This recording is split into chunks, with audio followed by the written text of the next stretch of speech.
چھری سے ذبح کر دیا، اور اس کے بعد اکڑ کر چلے۔ تو رسول اللہ صلی اللہ علیہ وسلم کو یہ انداز اتنا پسند آیا، آپ نے فرمایا جس کا مفہوم ہے کہ ہر نبی کا ایک حواری ہوتا ہے اور میرے حواری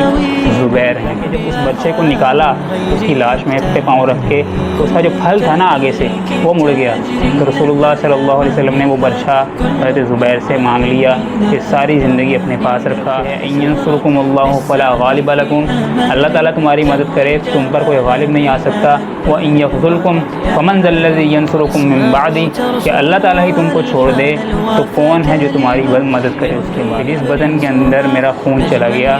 اس پر آگ حرام ہے جہنم کی۔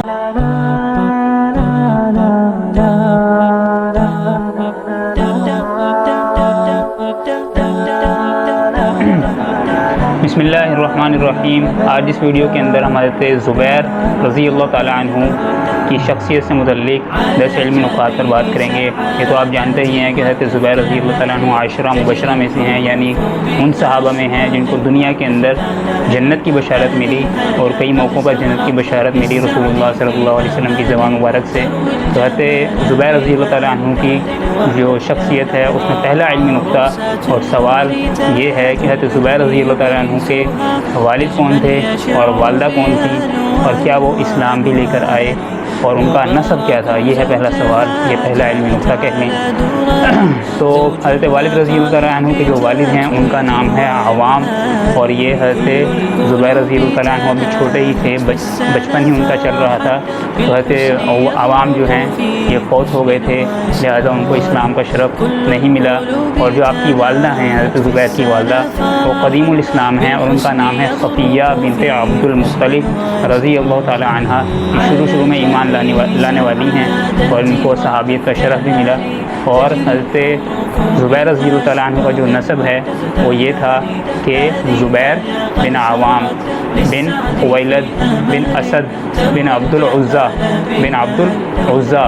بن قصی بن کلاب، یعنی قصی پر جا کر رسول اللہ صلی اللہ علیہ وسلم سے جو نسب ہے وہ حضرت زبیر کا مل جاتا ہے، یعنی محمد بن عبداللہ بن عبد المطلب بن ہاشم بن عبد مناف بن قصی بن کلاب، یعنی قصی پر جا کر مل جاتا ہے 5ویں پشت کے اندر۔ تو دوسرا علمی نقطہ اور سوال یہ ہے کہ حضرت زبیر رضی اللہ تعالیٰ عنہ، زبیر ابن عوام رضی اللہ تعالیٰ عنہ، تو ان کی کنیت کیا تھی اور ان کا لقب کیا تھا، اور کس موقع پر ان کو لقب عطا ہوا تھا رسول اللہ صلی اللہ علیہ وسلم کی زبان مبارک سے۔ تو کنیت جو ہے حضرت زبیر کی وہ ابو عبداللہ ہے، عبداللہ سب سے بڑے بیٹے عبداللہ ابن زبیر ہیں۔ اور آپ کو عجیب بات بتاؤں، مدینہ میں جانے کے بعد یعنی جب ہجرت ہوئی ہے تو اس وقت سب سے پہلی جو ولادت ہوئی تھی وہ حضرت عبداللہ ابن زبیر رضی اللہ تعالیٰ عنہ کی تھی۔ اور اہل مدینہ یعنی مدینہ کے اندر جو ہے وہ جو یہود تھے انہوں نے یہ 1 سال ہو گیا تھا کسی بیٹے کی پیدائش نہیں ہوئی تھی۔ تو حضرت اسماء رضی اللہ تعالیٰ عنہ جب ہجرت کر کے آئیں، جو حضرت زبیر کی بیوی ہیں اور امی عائشہ رضی اللہ تعالیٰ عنہ کی بہن ہیں، تو حضرت عبداللہ بن زبیر پیدا ہوئے تو مدینہ والے جتنے صحابہ تھے، جتنے مسلمان تھے، انہوں نے بہت زیادہ خوشیاں منائی تھیں۔ اور رسول اللہ صلی اللہ علیہ وسلم نے عبداللہ ابن زبیر رضی اللہ تعالیٰ عنہ اتنے بڑے صحابی ہیں کہ اللہ کی نبی صلی اللہ علیہ وسلم نے حجامہ جس کو آج کل کہا جاتا ہے، یعنی سینگنیاں اس کو کہا جاتا تھا، تو سینگنیاں لگوائی تھیں۔ تو اس میں جو خون نکلتا ہے، خون مبارک رسول اللہ صلی اللہ علیہ وسلم کا، وہ بھی کتنا پاک ہوگا۔ آپ نے عبداللہ ابن زبیر رضی اللہ تعالیٰ عنہ کو لیا اور فرمایا کہ ایسی جگہ جا کر دباؤ کہ جہاں کوئی دیکھ نہ سکے۔ وہ لے کر گئے اور جا کر پی لیا، پھر واپس سے تشریف لائے تو کہنے لگے یا رسول اللہ ایسی جگہ دبایا کہ کوئی دیکھ نہیں سکتا۔ تو آپ نے فرمایا تم نے کہیں پی تو نہیں لیا؟ کہنے لگے جی میں نے پی لیا۔ تو اللہ کے نبی نے فرمایا صلی اللہ علیہ وسلم کہ جس بدن کے اندر، مفہوم یہ ہے کہ جس بدن کے اندر میرا خون چلا گیا اس پر آگ حرام ہے جہنم کی۔ اتنی بڑی فضیلت ملی ہے۔ اور ان کا جو لقب ہے وہ ہے حواری رسول اللہ صلی اللہ علیہ وسلم نے فرمایا ہر نبی کا ایک حواری ہوتا ہے جنت کے اندر، اور میرا حواری جو ہے وہ حضرت زبیر ہیں۔ اور ایک جگہ طلحہ اور زبیر دونوں کے الفاظ بھی میں نے سنے ہیں، پڑھے تو نہیں۔ اور اس کے علاوہ رسول اللہ صلی اللہ علیہ وسلم نے یہ جو لقب ہے یہ عطا کب کیا ان کو، تو یہ میں نے الرحیق المختوم میں پڑھا کہ حضرت زبیر رضی اللہ تعالیٰ عنہ نے احد کی جنگ کے اندر طلحہ بن ابو طلحہ عبدری جو بڑا سردار تھا، اس کے ہاتھ میں علم تھا، تو اس نے مبارزت کی دعوت دی، یعنی کہ للکارا کہ کوئی ہے میرے مقابل میں تو آئے میدان کے اندر۔ تو حضرت زبیر رضی اللہ تعالیٰ عنہ گئے اور جا کر اس کو اونٹ کے اوپر سوار تھا تو اونٹ سے نیچے گرایا، اور نیچے گراتے ہی ان کا قد بھی بڑا تھا، بڑے جرنیل تھے، نیچے گراتے ہی چھری سے ذبح کر دیا، اور اس کے بعد اکڑ کر چلے۔ رسول اللہ صلی اللہ علیہ وسلم کو یہ انداز اتنا پسند آیا، آپ نے فرمایا جس کا مفہوم ہے کہ ہر نبی کا ایک حواری ہوتا ہے اور میرے حواری زبیر ہیں، حواری رسول، اس طرح ان کو لقب ملا۔ تو تیسرا علمی نکتہ اور سوال یہ ہے کہ حضرت زبیر رضی اللہ تعالیٰ عنہ کا رسول اللہ صلی اللہ علیہ وسلم سے کیا رشتہ تھا؟ تو ایک رشتہ نہیں تھا، جواب اس کا یہ ہے کہ ایک رشتہ نہیں تھا بلکہ تین رشتے تھے، اور شاید اس سے بھی زیادہ ہوں۔ پہلا رشتہ تو یہ تھا کہ وہ رسول اللہ صلی اللہ علیہ وسلم کے ہمزلف تھے، کیونکہ رسول اللہ صلی اللہ علیہ وسلم کی ازواج میں سے امی عائشہ رضی اللہ تعالیٰ عنہا جو ہیں، جن سے رسول اللہ صلی اللہ علیہ وسلم کو سب سے زیادہ محبت تھی۔ اور یہ میں ایسے ہی نہیں کہہ رہا، کیونکہ رسول اللہ صلی اللہ علیہ وسلم نے خود فرمایا اللہم ھذا قسمی فیما املک ولا تؤاخذنی فیما تملک ولا املک، یعنی اے اللہ، جس کا مفہوم یہ ہے کہ اے اللہ تو نے بیویوں میں عدل کرنے کا حکم دیا، میں ظاہری عدل تو کرتا ہوں لیکن میرا دل عائشہ کی طرف مائل ہے، یہ میرے اختیار میں نہیں، اس پر میری پکڑ نہ فرمانا۔ تو رسول اللہ صلی اللہ علیہ وسلم کی جو سب سے محبوب بیوی ہیں امی عائشہ رضی اللہ تعالیٰ عنہا، تو ان کی بہن تھی حضرت اسماء رضی اللہ تعالیٰ عنہا جو حضرت زبیر کی بیوی تھی۔ تو اس طرح حضرت زبیر اور حضرت محمد صلی اللہ علیہ وسلم ہمارے نبی آپس میں ہمزلف تھے، اس رشتے کو ہمزلف کہا جاتا ہے۔ یہ ہو گیا پہلا رشتہ۔ اور دوسرا رشتہ یہ تھا کہ حضرت زبیر کی جو والدہ ہیں حضرت صفیہ، رسول اللہ صلی اللہ علیہ وسلم کی پھوپھی ہیں، آپ کی 6 پھوپھیاں ہیں، وہ کون کون سی ہیں ہمارے نبی پاک صلی اللہ علیہ وسلم کی؟ صفیہ، عاتقہ، اروا، امیمہ، برہ اور ام حکیم بیضاء۔ حضرت صفیہ جو ہیں یہ قدیم الاسلام ہیں، رسول اللہ صلی اللہ علیہ وسلم کی پھوپھی بھی تھیں اور حضرت زبیر کی والدہ تھی۔ اور اس کے علاوہ ایک اور رشتہ بھی ہے جو عام طور پر لوگوں کو نہیں پتہ، وہ یہ ہے کہ حضرت خدیجہ رضی اللہ تعالیٰ عنہ جو رسول اللہ کی سب سے پہلی بیوی ہیں اور جن کے ساتھ 25 سال اپنی زندگی کے بھرپور جوانے کے گزارے ہمارے نبی پاک صلی اللہ علیہ وسلم نے، تو حضرت خدیجہ کے جو بھائی ہیں عوام بن خویلد، یعنی حضرت خدیجہ بن خویلد بن اسد اور عوام بن خویلد بن اسد، تو یہ جو عوام ہیں انہی کے بیٹے تھے حضرت زبیر۔ تو اس طرح حضرت خدیجہ رضی اللہ تعالیٰ عنہ یہ حضرت زبیر رضی اللہ تعالیٰ عنہ کی پھوپھو بھی ہیں، اور یہ تیسرا رشتہ تھا جو حضرت زبیر کا رسول اللہ صلی اللہ علیہ وسلم سے تھا۔ اور حضرت زبیر رضی اللہ تعالیٰ عنہ کا جو قبیلہ ہے وہ بھی اس طرح بنو اسد ہی بنتا ہے۔ تو چوتھا علمی نکتہ اور سوال یہ ہے کہ حضرت زبیر رضی اللہ تعالیٰ عنہ پیدا کب ہوئے اور اسلام کب قبول کیا؟ تو حضرت زبیر رضی اللہ تعالیٰ عنہ جو ہیں وہ پیدا ہوئے ہجرت نبوی صلی اللہ علیہ وسلم سے تقریباً 28 سال پہلے پیدا ہوئے، یعنی ہمارے نبی پاک صلی اللہ علیہ وسلم جس وقت آپ کی عمر مبارک 25 سال تھی اور حضرت اماں خدیجہ سے نکاح ہو رہا تھا، شادی ہو رہی تھی، تو اس وقت حضرت زبیر رضی اللہ تعالیٰ عنہ پیدا ہوئے اور اسلام انہوں نے قبول کیا۔ 3 روایتیں ہیں، نمبر 1 8 سال کی عمر میں، اور نمبر 2 12 سال کی عمر میں، اور نمبر 3 16 سال کی عمر میں۔ تو چونکہ اعلان نبوت 40 سال کی عمر میں ہے اور جب رسول اللہ صلی اللہ علیہ وسلم کی عمر مبارک 25 سال تھی تب وہ پیدا ہوئے ہیں، تو لہٰذا 16 سال، اور قدیم الاسلام بھی ہیں، تو لہٰذا 16 سال والی روایت کہ انہوں نے 16 سال کی عمر میں اسلام قبول کیا، یہی روایت صحیح معلوم ہوتی ہے، لیکن واللہ اعلم، اللہ ہی بہتر جانتا ہے۔ تو 5واں علمی نکتہ اور سوال یہ ہے کہ حضرت زبیر ابن عوام رضی اللہ تعالیٰ عنہ جو ہیں تو ان کی پرورش کس نے کی، ان کا کون سرپرست تھا، اور جب وہ اسلام لے کر آئے تو کیا ان پر بھی اور مسلمانوں کی طرح تشدد ہوا یا ظلم ہوا یا نہیں؟ تو جواب یہ ہے کہ ان کے جو سرپرست ہیں یعنی جنہوں نے پرورش کی، تو جس طرح میں نے پہلے بتایا کہ عوام ابن خویلد جو ان کے والد ہیں تو وہ بچپن ہی میں فوت ہو گئے تھے، تو جو ان کے چچا ہیں، جو ان کا چچا تھا نوفل بن خویلد، تو اس نے پرورش کی، اور جب مسلمان ہو گئے حضرت زبیر بن عوام رضی اللہ تعالیٰ عنہ، تو چٹائی میں ڈال کر، جو چچا تھا وہ پہ دشمن ہو گیا، پھر چٹائی میں لپیٹ کر حضرت زبیر رضی اللہ تعالیٰ عنہ کو دھواں دیتا تھا کہ اسلام کو چھوڑ دیں اور اپنے آبائی دین پر واپس آ جائیں، لیکن انہوں نے اسلام کو نہیں چھوڑا اور اس پر ثابت قدم رہے۔ چھٹا علمی نکتہ اور سوال یہ ہے کہ حضرت زبیر رضی اللہ تعالیٰ عنہ نے کیا ہجرت کی، اور اگر ہجرت کی تو کہاں کہاں کی؟ تو جواب یہ ہے کہ بالکل انہوں نے ہجرت کی، اپنے چچا نوفل بن خویلد کا جو ظلم ہے جو میں نے ابھی بتایا، تو اسی کے ظلم سے تنگ آ کر جو ہے انہوں نے پہلے حبشہ ہجرت کی، پھر اس کے بعد جو ہے شاید وہاں کی زمین کا سازگار نہ ہوئی ہو ان کے لیے، وہاں کا ماحول، پھر وہ مکہ واپس آ گئے، پھر وہاں آ کر تجارت شروع کر دی۔ پھر جس وقت رسول اللہ صلی اللہ علیہ وسلم نے ہجرت فرمائی ہے تو اس وقت جو ہے 1490 کے اندر وہ اس وقت تجارت کے لیے گئے ہوئے تھے ملک شام، پھر اس کے بعد واپس تشریف لا رہے تھے، تو راستے میں حضرت ابوبکر اور حضرت رسول اللہ صلی اللہ علیہ وسلم اور عامر بن فہیرہ اور عبداللہ بن اریقط جس کو راستہ دکھانے کے لیے مامور کیا تھا، تو یہ 4 آدمی ہی ہجرت کے سفر میں تھے ہمارے نبی پاک صلی اللہ علیہ وسلم، تو ان سے ملاقات ہوئی اور پھر ان کو ہدیے کے طور پر حضرت زبیر نے کپڑے پیش کیے، پھر اس کے بعد مکہ واپس آئے، پھر اس کے تھوڑی دیر کے بعد یعنی تھوڑی دیر سے مراد کچھ دنوں کے بعد حضرت زبیر نے اپنی والدہ حضرت صفیہ کے ساتھ مدینہ ہجرت کی، پھر اس کے بعد ساری زندگی وہیں رہی۔ تو 7واں علمی نقطہ اور سوال یہ ہے کہ حضرت زبیر رضی اللہ تعالیٰ عنہ نے جب ہجرت کی تو قیام کہاں پہ کیا، اور کس انصاری صحابی کو حضرت زبیر کا دینی بھائی بنایا گیا، اور ان کا پیشہ مدینہ میں جا کر کیا تھا، یعنی ذریعہ معاش کیا تھا۔ تو حضرت زبیر کا جو ذریعہ معاش ہے تو مکہ کے اندر تو آپ کو پتہ ہی ہے کہ تجارت تھا، ان کے شام بھی اسی لیے گئے تھے، پھر اس کے بعد مدینہ پہنچنے کے بعد بنو نذیر کے اندر حضرت زبیر رضی اللہ تعالیٰ عنہ کو رسول اللہ صلی اللہ علیہ وسلم نے ایک نخلستان اور دوسری جگہ ایک زمین بھی عطا کی تھی، تو انہوں نے اس پر زراعت شروع کی، اور اس کے بعد کچھ عرصے کے بعد انہوں نے مدینہ میں ہی تجارت بھی شروع کر دی، اور ان کو جو ہے جب انہوں نے مکہ سے مدینہ ہجرت کی ہے تو اس وقت انہوں نے قباء کے اندر پہلے قیام کیا، پھر اس کے تھوڑے دنوں کے بعد یا کچھ عرصے کے بعد مدینہ چلے گئے، اور سلمہ بن سلامہ بن دقش رضی اللہ تعالیٰ عنہ،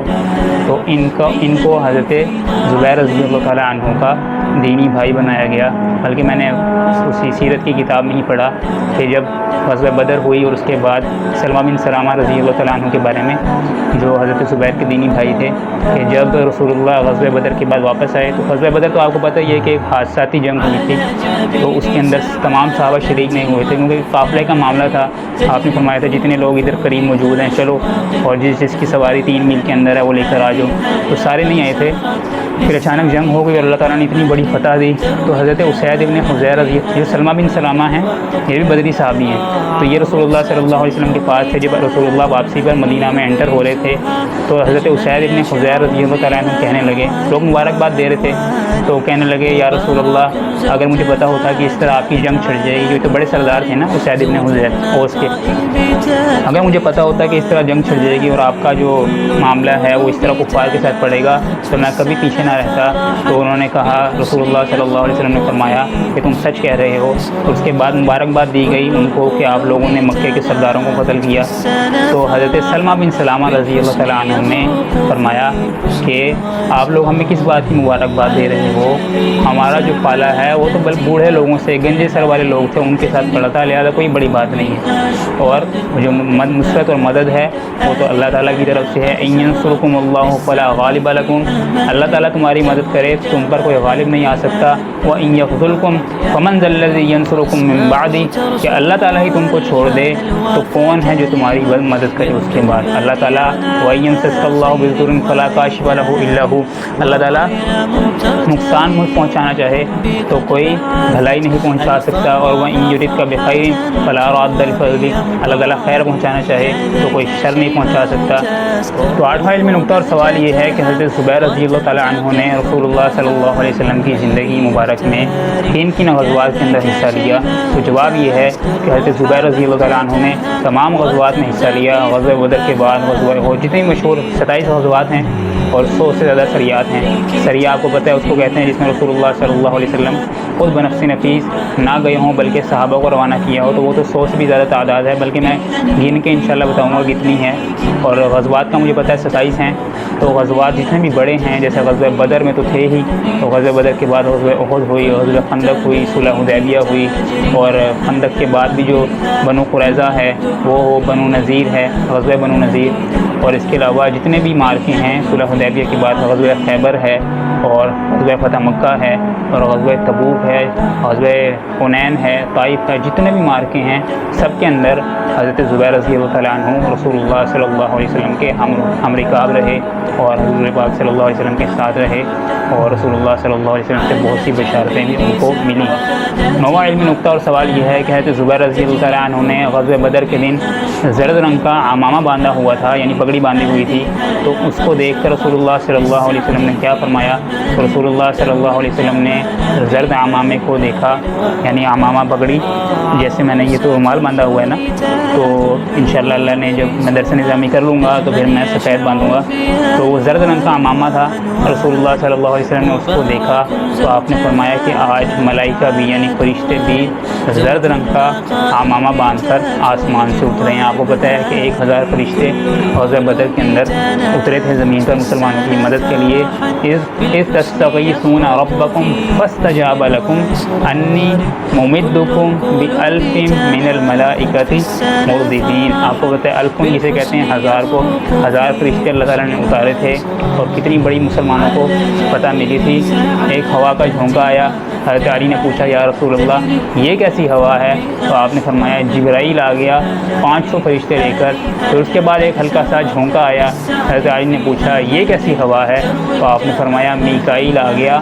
500 فرشتے لے کر۔ اللہ تعالیٰ نے اس طرح مدد کی مسلمانوں کی۔ 10واں اور آخری علمی نقطہ اور سوال یہ ہے کہ حضرت زبیر رضی اللہ تعالیٰ عنہ نے غزوہ بدر کے اندر کس نامور بہادر کو، کس بڑے سردار کو قتل کیا تھا، اور جس اس سے برچھے سے یا برچھی سے اس کو قتل کیا تھا تو اس برچھے کو کیا مقام ملا؟ تو جواب یہ ہے کہ جس کو قتل کیا تھا نامور سردار تھا، اس کا نام یہ تھا ابو